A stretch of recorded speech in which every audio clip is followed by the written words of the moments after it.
What's up, everybody? Welcome back to the CUPPS Analytics YouTube channel. My name is Alex CUPPS, and today I'm going to be giving you guys my main data-driven takeaways from Week 7 of the NFL season.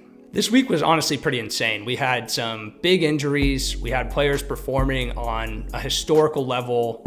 We had some players breaking out, and I want to go through all that stuff with you guys in this video. So the first chart we're going to look at, if you're new here, is a breakdown of the top 10 risers and fallers at each position: running back, wide receiver, and tight end. So what I use to determine whether a player is a riser or a faller is looking at their fantasy points per game up until week 6, and then looking at their fantasy points per game after week 7 data has been inputted. So I'll take the fantasy points per game between up until week 6 and after week 7 and look at those two numbers, and that delta determines whether this player was a riser or a faller. If their fantasy points went up after week 7, then they're considered a riser. If their fantasy points per game went down, then they're considered a faller. So basically the first chart will tell us the top 10 in terms of that delta at each position. I like to use this chart because it's a good indicator of a player that has, a small sample size of fantasy points. If their usage goes up, they'll tend to find their way onto the risers chart. Or if we see a decrease in usage, then it's possible that they find themselves on the fallers chart. But it's nice because it can highlight some names that we can expect to see potentially break out over the coming weeks. The second chart we're going to look at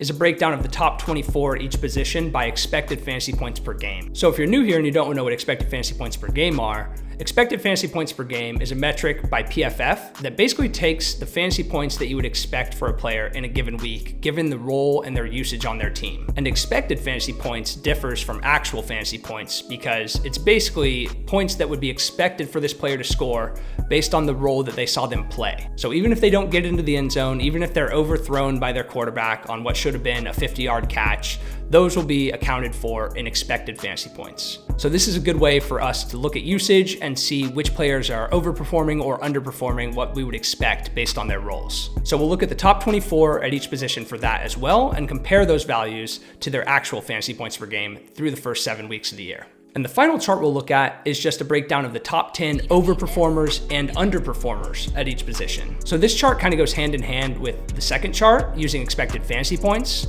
but instead of showing us the top 24 at each position, it's just showing us the top 10 biggest deltas, either positive or negative, between expected fantasy points and actual fantasy points. So if that delta is positive, where actual fantasy points per game are higher than expected fantasy points per game, then that player would be overperforming their expected role. And on the flip side, if that delta was negative, where they're expected for more fantasy points than they're actually scoring, then that player would be categorized as an underperformer. So looking at these three charts, we can get a good gauge of what's going on in the fantasy space from a data-driven perspective, and it helps us make some informed fantasy decisions going forward over the coming weeks. So with all that explained, let's jump right into it. Week 7 CUPPS Analytics Fantasy Report starts right now. Let's go.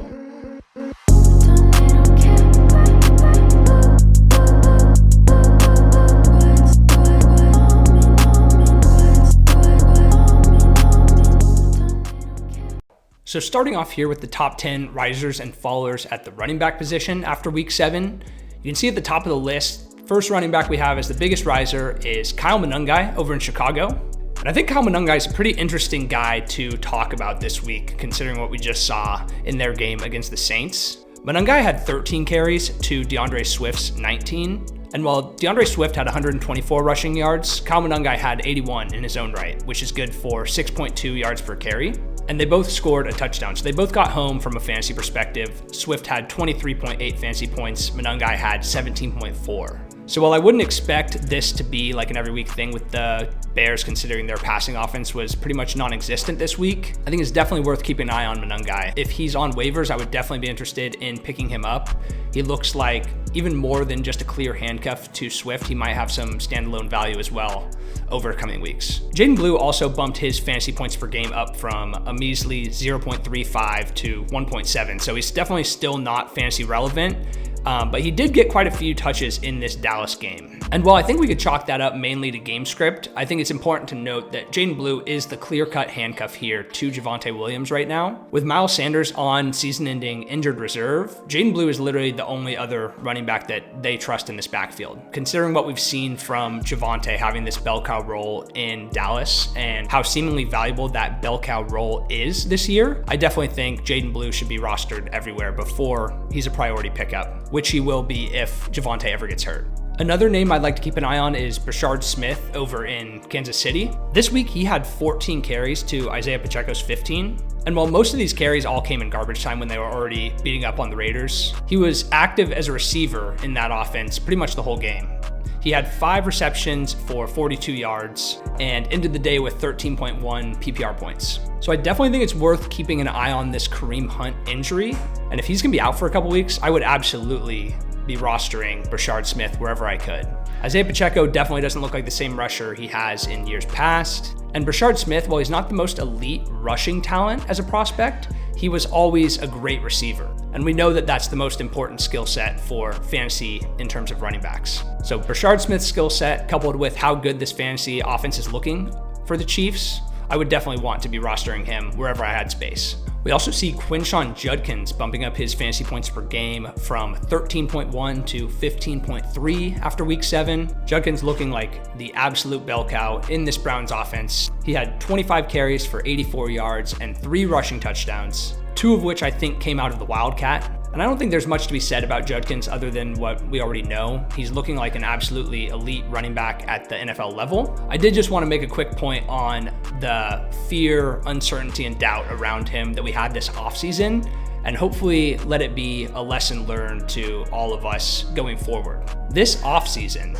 in drafts across pretty much every platform, Judkins was falling anywhere from like the 10th to the 15th round when we had the legal concerns around his case. And there was a lot of FUD out there about, oh, he might not play this year. He's not going to get signed until the legal process plays out. The legal process might not play out all year. They might push it off to 2026. And I think it's just a good lesson for us to learn that we really have no clue what's going to happen in terms of these legal cases with NFL players. And when you have a player as talented as Judkins was as a prospect coming into the NFL, and you're getting a discount on him in the 15th round of drafts, the upside there is just absolutely league winning. So while there were some real concerns about what his outlook was like before the year started, when you're getting this guy in the 15th round, who even cares if he's a 0?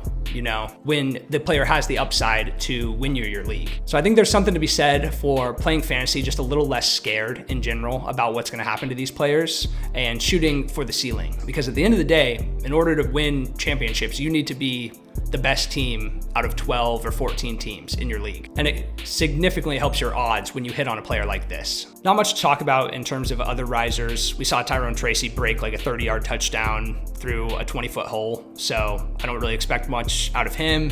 Still just a Scatabo handcuff at this point. Rachaad White and Kenneth Walker are showing up as risers here, but I'm recording this before Monday Night Football, so they are just rising indirectly from other players moving around, so I would disregard them for now. And then Tony Pollard with a mediocre day, he just rose a little bit. No real big names to talk about here in terms of fallers, other than Kimani Vidal, who went down from 12.85 fantasy points per game after week 6 to 11.07 after week 7. So he just dropped a little bit. This was just honestly an awful game script for rushing the ball for the Chargers.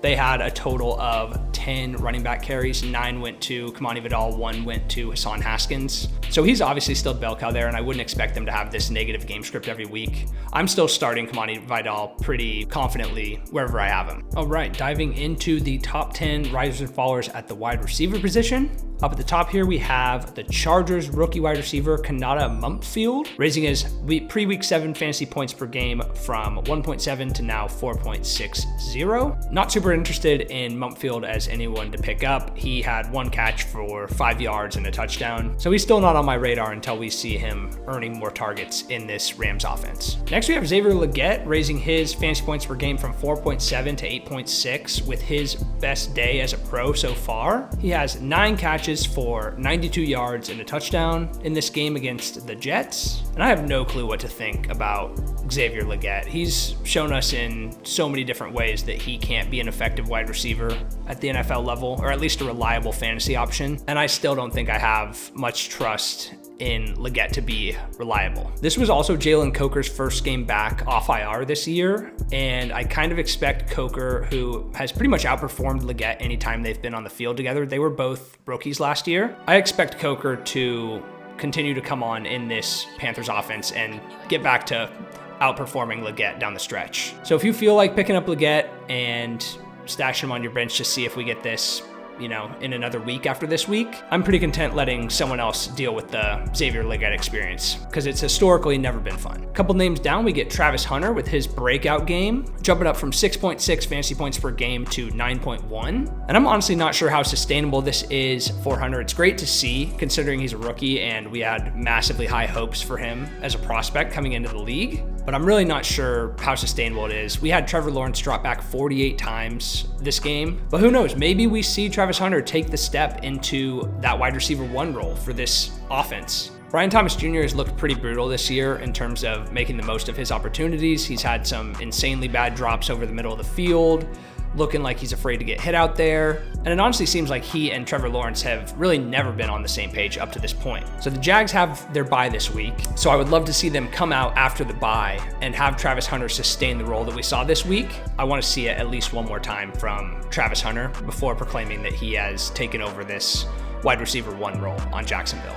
We get both the Philly wide receivers on the risers list this week. We get Devonta Smith going from 11 fantasy points per game to 14.3. So he's up to wide receiver 21 in points per game. We also have AJ Brown jumping up from 9.7 to 12.36 fantasy points per game, and he's up to wide receiver 34. Never a doubt that these two guys are some of the most talented wide receivers in the league. It really just comes down to how the Eagles want to operate their offense. And I think there's going to be weeks where they run the ball 30, 40 times, and there's going to be weeks where they pass it 30, 40 times. And there's probably going to be weeks where they have a little more of a balanced offense. But I think trying to predict what we're going to get every week for them is a recipe for being frustrated. So I'm probably not trying to guess and, keep pulling them into my starting lineup, putting them back on the bench, trying to play the matchups. I think that's going to be a recipe for missing the boom games. Even if you do catch a couple dud games in there, I'm going to be probably starting them every week and just hoping that over the season, the fantasy points per game balances out and they'll probably both end up as top 24 options. In terms of fallers, pretty much just a bunch of mid this week. I guess we could talk about Luke McCaffrey, who was a popular option going into this week, considering Terry McLaurin and Debo were both out. He completely falls flat on his face. 2 targets, 0 catches, 0 yards. Big goose egg if you started him.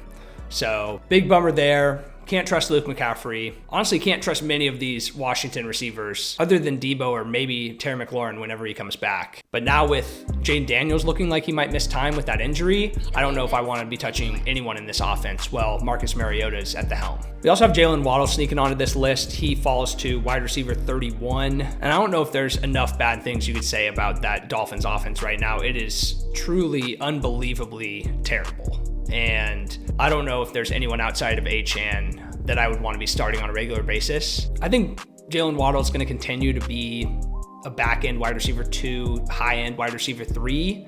This was kind of a tough game in terms of the weather, but there's no denying how terrible this Dolphins offense is. And I think with how terrible that offense can be, you're going to be guaranteed to get games like this. So you might get a couple spike games, but there's going to be quite a few dud games as well with how incapable the Dolphins are of moving the ball consistently. All right, jumping over to the top risers and fallers at the tight end position, we have definitely some interesting stuff to talk about here. First off, we see Pat Freiermuth over in Pittsburgh jumping from 3.9 fantasy points per game through the first 6 weeks to now 8.7 with a massive Thursday night football game against the Bengals. He jumps up from tight end 57 to now tight end 23 on the year. 5 catches, 111 receiving yards, and 2 touchdowns. So just an absolutely massive day from Freiermuth. As awesome as it was to see him explode this game, I still think it's going to be pretty difficult to figure out which tight end to trust in Pittsburgh. They're playing such a high percentage of 2 tight end, even 3 tight end sets with Freiermuth, Jonnu Smith, Darnell Washington. In this game, Freiermuth had 6 targets, Jonnu Smith also had 6 targets, and Darnell Washington had 5 of his own. So that's 17 targets to the 3 tight ends. So as awesome as it was to see Pat Freiermuth explode in terms of his fantasy score this week, I'd still be looking elsewhere for a weekly tight end start. One name that I would not be looking elsewhere for if I needed a tight end start is Oronde Gadsden over in LA. Gadsden increases his fantasy points per game from 7.3 to now 11.8 and he's up to tight end 8 in fantasy points per game on the year. Gadsden went absolutely nuclear this week in his game against the Colts. He was 3rd on the team in targets with 9, only behind Keenan Allen and Ladd McConkey, 3rd on the team in receptions with 7, and 1st on the team in yards with 164. He also got into the end zone once and finished with 32.4 PPR fantasy points this week. I know a lot of you guys probably haven't heard of Oronde Gadsden much before this week or maybe last week if you're not super involved in the prospect streets or looking into rookies coming into the NFL. But I did want to pull up this tweet that I had about Gadsden from over the summer. This was on September 4th, so a couple days before the season started. If you're not following me on Twitter, I would definitely go check it out at CUPPS Analytics, where I do not only recaps of the game-by-game breakdowns like I'm doing here in this video, but I also do prospect breakdowns in the offseason. And this summer I did a prospect breakdown series, 1 prospect per day, and Oronde Gadsden was actually the last prospect of the entire series. And you can see here I say no better prospect to cap off the series with than another one of my favorites in Gadsden, whose hybrid wide receiver and tight end profile makes him especially exciting from a fantasy perspective. As a true sophomore at Syracuse when he was playing wide receiver, he had 975 receiving yards, 14.9 fantasy points per game, 2.3 yards per route run, and 34% of his team's receiving yard market share. Essentially, he accounted for 34% of all receiving yards across all pass catching options for his team. His first full season after switching to tight end was as a senior after suffering a season-ending Liz Frank injury 2 games into his junior year. This senior season was one of the most productive of any tight end in this class. He had 934 receiving yards, which was the 3rd most of any tight end season in this entire class. 73 receptions, which was also 3rd in the class, and 16.1 fantasy points per game. If Gadsden can work his way into a regular role in the Los Angeles Chargers offense, he has one of the highest upsides of any tight end in the class, another prospect I absolutely want to bet on. And you can see his top comparable prospects right here. So I don't want to get too into the nitty-gritty of the prospect profile stuff, but you can see I have a couple different scores here: production score, size score, draft capital, and the overall CUPPS score. One thing to call out about Gadsden is his insane production score. So I calculate production score pretty much based on all of your raw counting stats and advanced metrics throughout your college career. Looking back at all of the tight ends I have in my database since 2014, Gadsden's production score makes him the 5th most productive tight end in my entire database. The only 4 guys ahead of him are Kyle Pitts, Harold Fannin, Brock Bowers, and Michael Mayer. So he's in pretty good company in terms of productive tight ends. So if Gadsden's on your waiver wire, which I'm assuming he's on most waiver wires right now, I would absolutely be spending the #1 overall waiver claim on him. I would be backing up the Brinks truck to drop all of my fab on him, because this has always been the cheat code at the tight end position. It's which guy can we find that basically play the wide receiver position with tight end eligibility. So it's what we saw with Kyle Pitts as a rookie, and it's what we're seeing with Oronde Gadsden in this Chargers offense right now. So in redraft, I'm looking to get him on all my teams. I feel like you can start him with confidence pretty much immediately. And in Dynasty, I'm probably not selling him for less than a 1st-round rookie pick at this point. So super exciting stuff with Gadsden. I can't wait to see what he continues to do over the coming weeks. Speaking of 2025 rookie tight ends, we also have Colston Loveland as a little bit of a riser. He goes from 2.6 to 3.1 fantasy points per game. So still nothing like what we were hoping to get from Loveland this year so far, but it does give me a little bit of hope seeing him getting utilized ever so slightly more, it seems like every week in this Bears offense. So I think in redraft, he's probably droppable at this point, as much as it pains me to say. Dynasty, I'm obviously not dropping him, but I'm keeping the light on for Loveland and really hoping we get to see a second half breakout for him. All right, moving over to the tight end fallers. Top of the list, we have George Kittle. Obviously, small sample, he's bound to fall a bunch when he only had played 1 game before this one and had 12.5 points in that first game.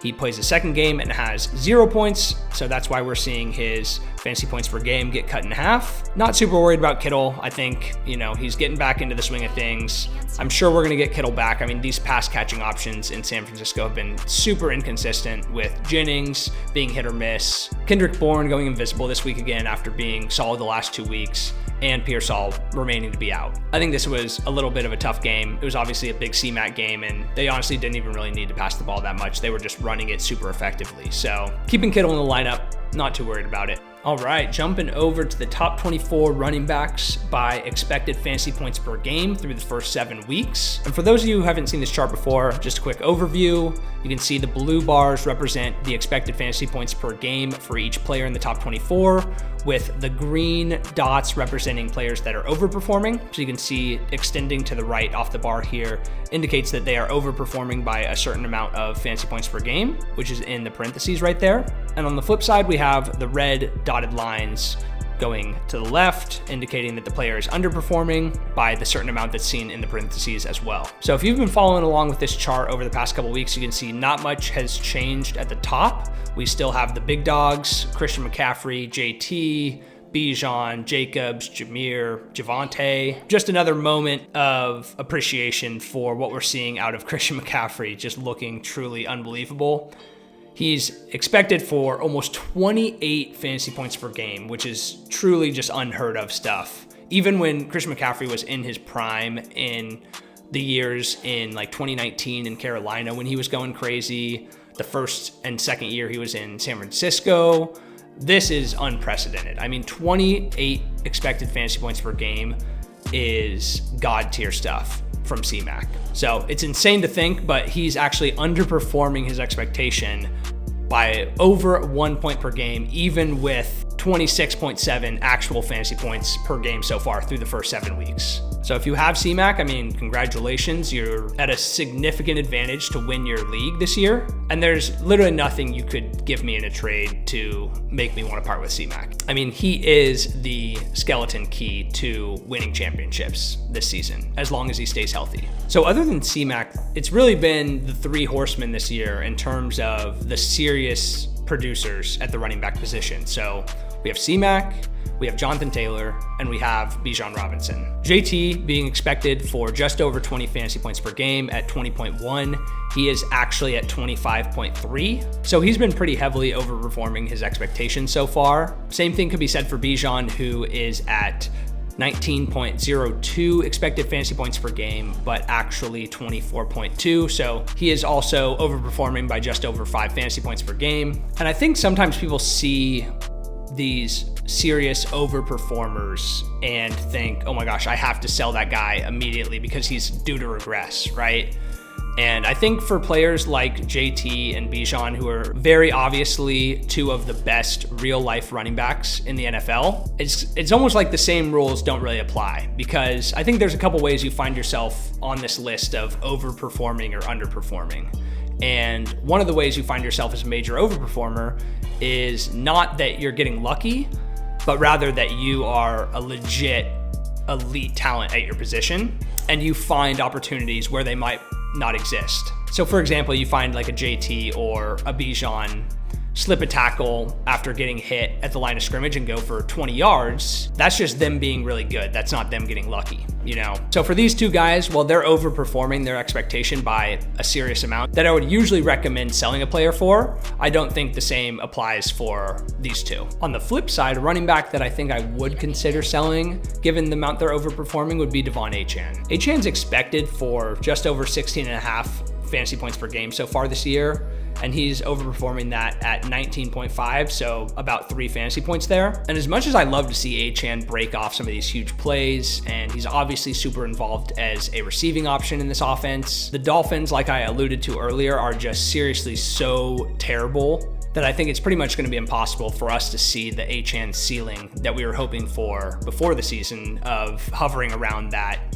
20 to 22 point per game output. So obviously he's at 19.5 fantasy points per game right now, but as the season goes on and frustration continues to mount in that Dolphins locker room, maybe we see a QB change, maybe we see McDaniel get fired. I just think there's a lot of room for variability with a guy like him, and considering I don't see him as the same talent on the field as someone like JT or Bijan, I think he's definitely a good regression candidate at the running back position. One name that I'm seeing here that's sticking out like a sore thumb is the RB RB10 in expected fantasy points per game is currently Bam Knight over in Arizona. And he's been a massive underperformer. He's at 9.4 points per game, but he's expected for 16.2, which, like I said, is good for the RB10 in expected fantasy points. Before I crunched the numbers this week, I would not have been able to tell you that the role he was seeing in this offense is that valuable. I think this is a guy that you can absolutely plug in weekly until Trey Benson returns. Scrolling down a little bit here, you can see we have Ashton Jeanty towards the bottom of the list.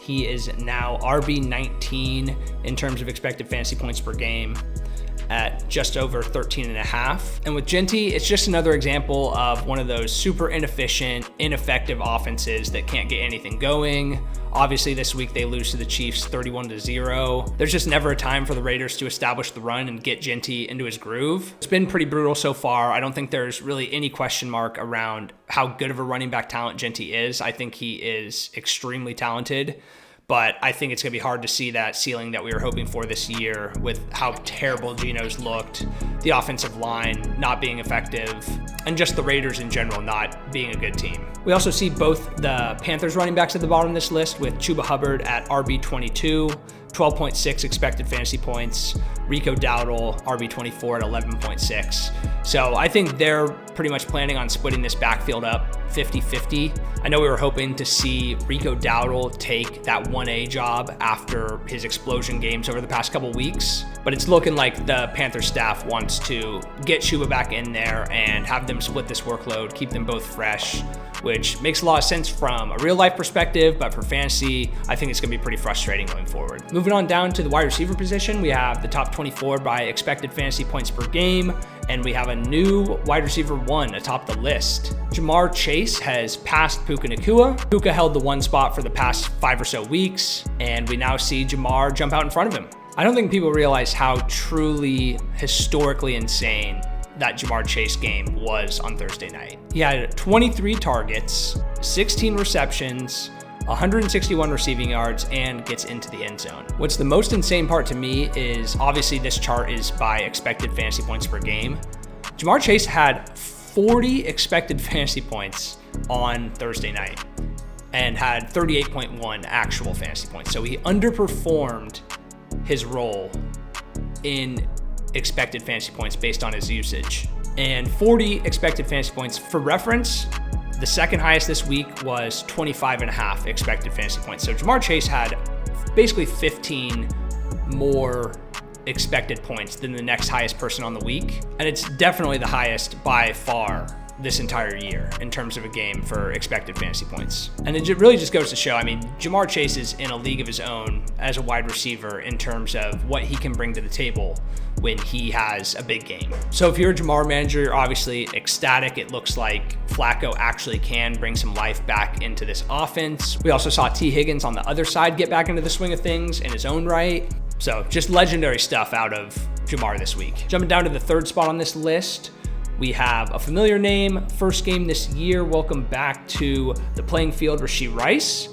He has 23.2 actual fantasy points in his first game back and 18.8 expected, which jumps him straight into that wide receiver 3 overall so far in the year. And with Rashee Rice, I think this is pretty much exactly everything that you could have hoped for his return. He comes back into the offense. He immediately establishes himself as the wide receiver 1 on the team. The offense as a whole looks really, really good. And I think if I had to establish like rest of season rankings, it would be hard for me to keep Rashee Rice out of the top 5. We also have Davante Adams with a massive game early Sunday morning, 3 touchdowns, making history with Matt Stafford. That bumps him up to the wide receiver 4 in expected fantasy points per game so far this year. Chris Olave gets right with a big game as well. First big game of the year, gets in for 2 touchdowns. He was one of our buy candidates last week. If you watched last week's video, he had been the number 1 underperforming wide receiver for weeks in terms of expected fantasy points per game.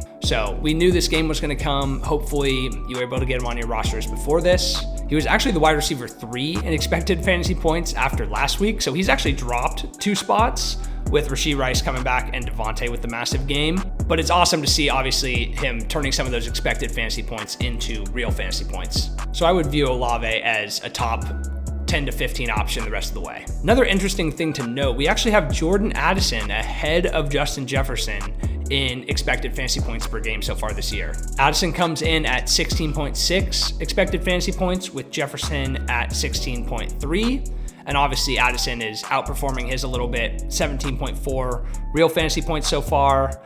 Jeff at 15.5. So they're both, top 12 options right now, but it's definitely interesting to see Jefferson kind of taking a backseat so far to Addison ever since Addison's been back. I still think that's one of those things that'll probably iron itself out over the course of the year. Obviously, Jeff is one of the best wide receivers in the entire league, so I'd be surprised if the year ends like this, but I wouldn't let that take away from the fact that Jordan Addison seems like a great option, top 16 at worst going forward. Scrolling down towards the bottom a little bit here, a couple things I wanted to highlight. We're getting real close to Lad getting back to flipping QJ in terms of expected fantasy points per game. QJ's at 14.6, Lad is at 14.4. That earlier this year, I think QJ was at like wide receiver 5 in fantasy points per game expected, while Lad was at like wide receiver 30 something. So we're getting back into what we thought the case was going to be at the beginning of the year, with Lad being the wide receiver 1 in this offense. Obviously, we have Keenan Allen up here at 16.3 expected fantasy points per game. So not that Lad's taking that wide receiver 1 role back over right now, but he's definitely becoming more than just their wide receiver 3.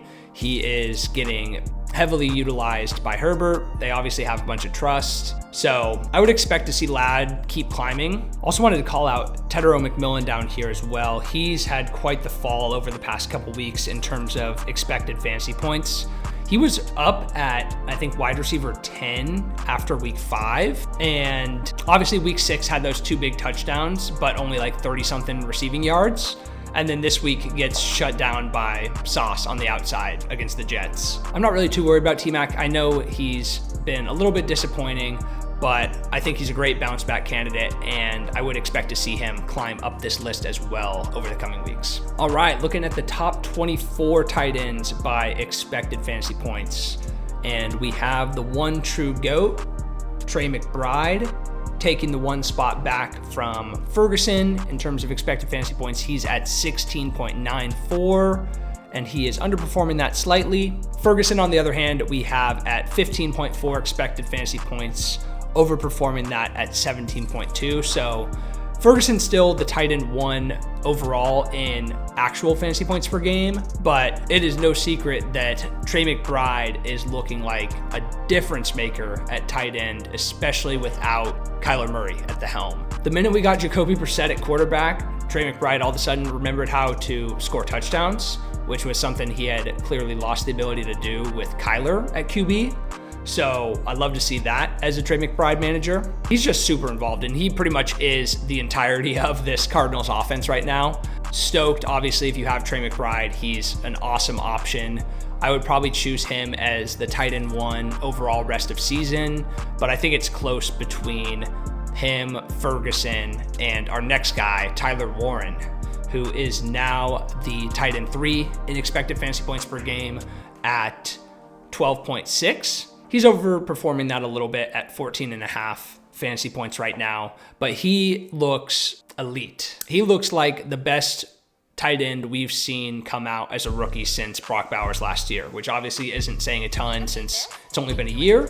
But if you remember how good Brock Bowers looked last year, and you've kind of pushed aside what we've been seeing so far this year with him being injured, kind of like Trey McBride for the Cardinals, it feels like Tyler Warren's the engine of that offense. Him and Jonathan Taylor, obviously, but in terms of the passing attack for Daniel Jones, it really feels like Warren is that guy for him. And in an offense that is as exciting as the Colts is right now, getting the number 1 passing option on that team is huge. So couple that with the fact that Warren's a rookie, and we tend to see rookies get even better as the year goes on, I think he's in serious contention for tight end 1 overall by the end of the season. So even without Bowers playing, he's kind of just sticking around as a top 5 option in terms of expected fantasy points over the games that he has played. So if I have Bowers, I'm definitely optimistic on what we see when he comes back after the bye this upcoming week. So they'll be back in week 9, and I'm hoping by the time they come back, he's fully healthy again.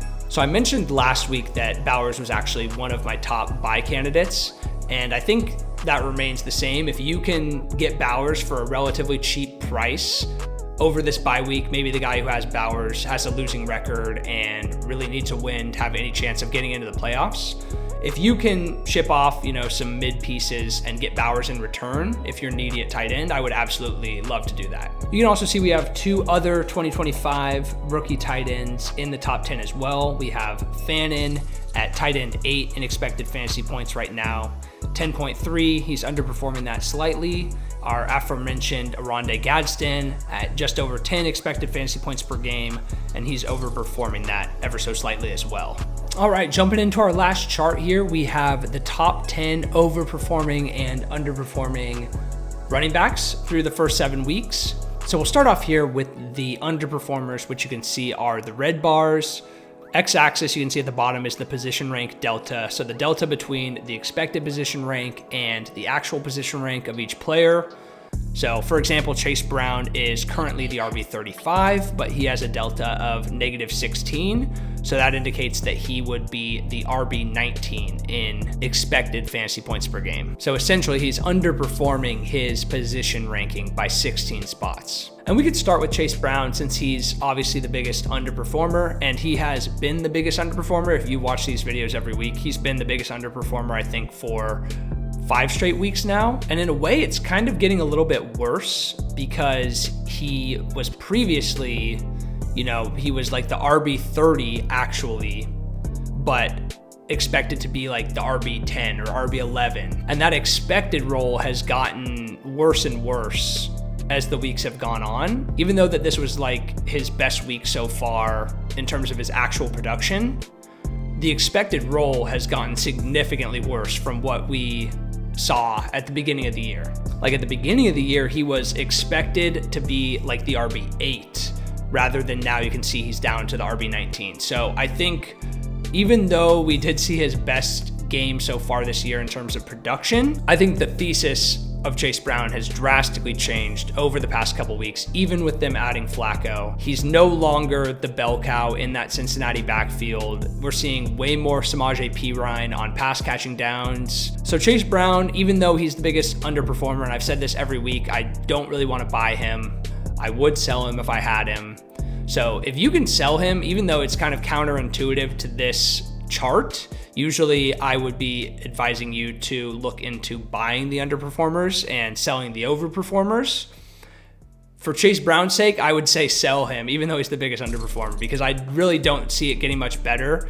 And if you could sell him off this 11-point week, which feels like a ton for Chase Brown right now, then I would probably do that. So second biggest underperformer on this list, we have Alvin Kamara at RB 29, but he's expected to be the RB 17. And this is a guy I absolutely would be looking to buy. Obviously, he hasn't looked great as a runner and he might just be washed, but Kendre Miller out for the season with a torn ACL this week. There's literally no reason for Alvin Kamara not to be the bell cow in this backfield now. I think the Saints offense looks a lot better than we thought it was going to look. I really don't think they're one of the 3 worst offenses in the NFL right now, which I think pretty much everyone thought was going to be the case going into this year. But I think Rattler looks like he knows how to command a relatively decent offense. And with Kamara consolidating pretty much everything we're going to see out of that backfield over the coming weeks, he's absolutely someone that I would be sending out offers for. And right now is an awesome time to do it because I think he just had like a 4.5-point week. So whoever has been putting him out there every week, getting 6 points, 8 points, and then 4 points this past week, they're going to be thrilled to get an offer to get AK-41 off their team. So definitely someone that I would be interested in looking to buy right now. And without going into too much depth on every name on this list in terms of the underperformers, I did want to call out a couple other names that I would be interested in buying. Kimani Vidal in LA, definitely one of those guys. Bad game script obviously this week like I referred to earlier, but he's the bell cow in that backfield. Saquon Barkley with another terrible game. He's at RB 18, but expected to be RB 13. And like I alluded to earlier, I think it's really hard to predict what this Eagles offense is going to do. Obviously this week was super pass heavy, but I think I wouldn't be surprised next week if they go out and load Barkley up with 25 carries and he gets into the end zone twice, So I think he's an awesome buy as well, considering he just went out there and had like 5 or 6 points, put up a total dud, and he is the 4th biggest underperformer. So someone I would be interested in sending out offers for as well. Gibbs obviously hasn't played yet when I'm making this video, so not going to talk about him. Jaylen Warren, on the other hand, RB 15, underperforming that by a couple spots. He's expected to be the RB 12. And I think we kind of saw it with Jaylen Warren on Thursday night. He is back to being that bell cow in this offense. As fun as it was when it lasted with Kenneth Gainwell, they went right back to Jaylen Warren, and he had, I think, 17 or 18 PPR points without a touchdown, over 100 rushing yards. So he's absolutely someone I would look to be acquiring as well. And I think I am good off acquiring the last 4 guys here: Breece Hall, Tony Pollard, Gainwell, and Stevenson. They all have kind of their own unique issues, whether it's personally or in their offense. So I wouldn't be looking to send out trades for any of those guys. All right, jumping down to the top 10 overperformers for running backs. And a couple names to note here. Quite a few of these players either are playing tonight or on bye right now, so I'm not going to talk about any of those guys: Derrick Henry, James Cook, Kenneth Walker, Dave Montgomery.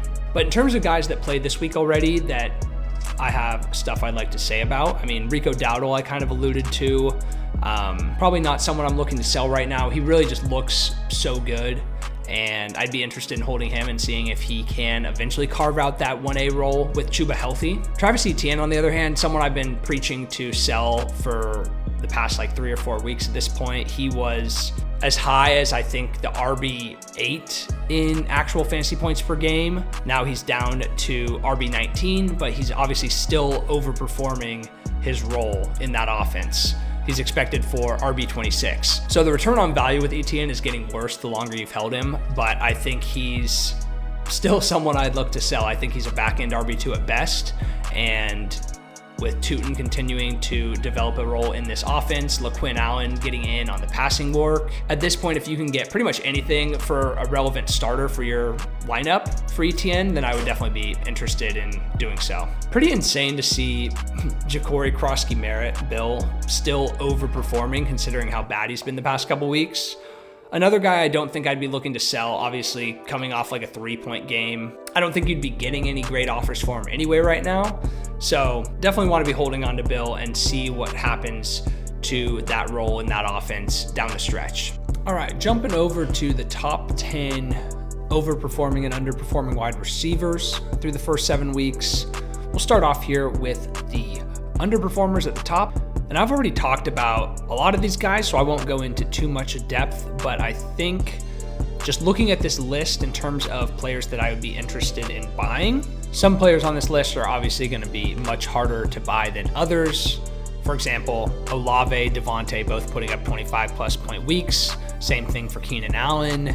And then also Jamar Chase, obviously with the 40 fantasy points this week, he's not going to be on the market, I would venture to say. But in terms of other guys like Ladd, Tetairoa McMillan, Justin Jefferson, guys like that who great outlooks rest of the season, but have been underperforming quite a bit, I would definitely be interested in sending out some offers for those guys. I think the only name on this list that I wouldn't be super interested in acquiring right now would be Hollywood Brown. He's at wide receiver 31, but expected at wide receiver 26. So not like he's underperforming anything crazy, but I think with Rashee Rice coming back into the fold and just the number of Chiefs pass catchers on that roster right now, I think he's going to prove to be pretty unreliable as a weekly starter. In terms of wide receiver overperformers, there's definitely some interesting names on this list. Obviously going to stay away from the guys that didn't play this week or are playing later tonight. But in terms of the guys that played this week, definitely some interesting stuff here. I mean, we have Kayshon Boutte absolutely breaking the chart.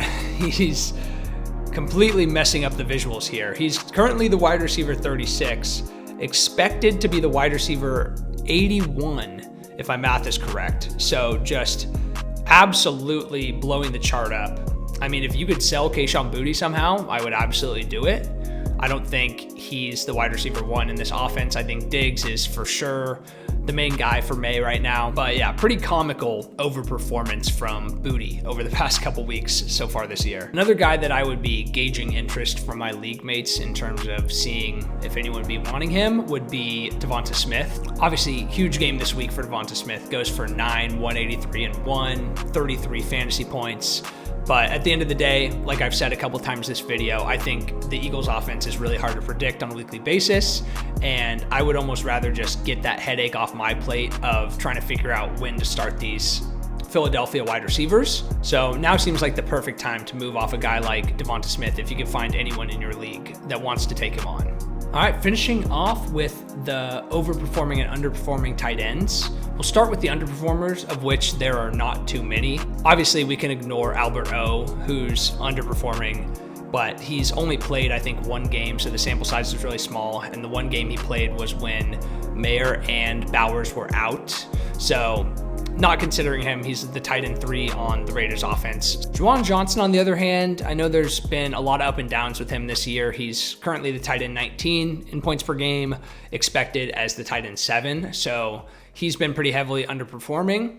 And I think with Juwan Johnson, it's a little interesting because that Saints offense is looking better as the weeks go on, but we're also starting to see the targets get consolidated more with Rashid Shaheed and Chris Olave. So I'm starting to lose a little bit of hope in Johnson. I know the data says he's due to regress positively, but I think we're also really familiar with Juwan Johnson's talent, knowing that he's not a super game-breaking tight end. Additionally, Taysom Hill is now back in the fold in New Orleans, which was not the case over the first couple weeks of the year when Juwan Johnson was having his massive days. So I'm probably looking elsewhere. Like, for example, if I could get Gadsden off of waivers, I would immediately drop Juwan Johnson for him. I would drop Juwan Johnson for Harold Fannin. Speaking of Harold Fannin, he's right below Johnson at tight end 20.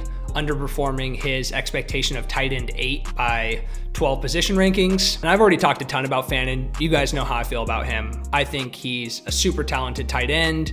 I think this Cleveland offense is tough to trust. But even with all the extrinsic factors of how poor this offense is as a whole considered, I still think he's a back-end tight end 1, and he has upside to go even higher if we are to see the QB play in Cleveland develop. In terms of tight end overperformers, we've already talked about most of these guys, but we see Gadsden again, he's slightly overperforming, tight end 8 expected at tight end 10, but absolutely not looking to sell him. Like I mentioned earlier, I think he's just getting started. Major breakout could be coming his way. Jake Tungus, pretty much irrelevant with George Kittle coming back. I think the big name on this list would be Tucker Kraft, who is currently the tight end 7, expected to be the tight end 16. His usage this week was actually super encouraging. Over the first couple weeks of the year, when he was the tight end 1 overall, and he was expected to be something like the tight end 16, 17, that's when I was more interested in selling super high on Tucker Kraft. His early season usage was not matching up whatsoever with his production. There's still a little bit of residual impact of that early season discrepancy that we're seeing here,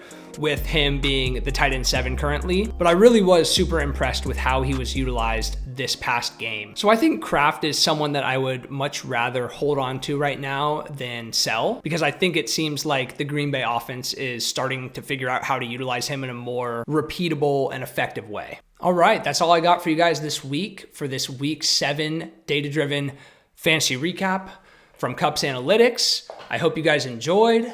Let me know if there's anything you would like to see different in the video, if there's any other data visualizations you want me to go through. I'm trying to make this video as quick hitting and as actionable as possible for you guys. So just let me know what you would like to see going forward. But yeah, I think that's all I have for you guys right now. If you like this type of content, please make sure to like the video and subscribe to the channel. Go over to my Twitter, subscribe at CUPPS Analytics. The link to that will be in the bio. Help me grow, it would mean the world to me. Thanks for watching the CUPPS Analytics Week 7 Data Breakdown. I will see you guys in the next one.